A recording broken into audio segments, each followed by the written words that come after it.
Greetings. When I published the paper linked in the description, they asked for a figure 360, which is essentially a short video about a figure in the paper. I chose a figure that summarized the main results in order to justify making basically a paper summary. This might be cheating, but anyway, I just wanted to put it on my YouTube channel as well. The paper is open access and under a Creative Commons license, and I think I'm allowed to repost it here, but I can't say for sure. If anyone complains, I'll of course just take it down. A pivotal step in membrane recompartmentalization comes down to the scission of a neck or tube. We can calculate the most likely way for this to occur, the minimum free energy path, using self-consistent field theory. Each valley in the free energy landscape is a metastable state, and each peak corresponds to a free energy barrier. The overall path is given by a set of smaller subpaths between metastable states. A single tube can simply collapse, hemifusing and blocking the tube. This connection point may elongate into a worm-like micelle, or it may not, but in either case it breaks off, completing the fission. Double tubes, which occur for example in mitochondrial fission, have many more degrees of freedom. Of course they could follow the same mechanism, sequentially fissioning the inner then outer tube without contact between them. After the inner tube retracts, we're left with a single tube, which then undergoes fission.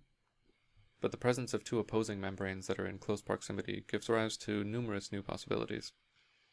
The inner and outer membranes can fuse together, forming this stalk or hydrophobic bridge. The stalk can then expand into a hemifusion diaphragm, which can continue expanding around the tube, forming this circularly hemifused state. This state is not very stable, as the inner tube can very easily disconnect.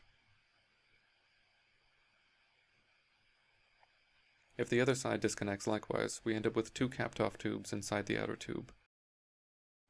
I've described two general pathways, this lower pathway whereby the inner tube undergoes fission without contact with the outer tube, and this upper pathway where the inner and outer tube fuse together. There are also mechanisms by which the upper and lower pathways can be connected together.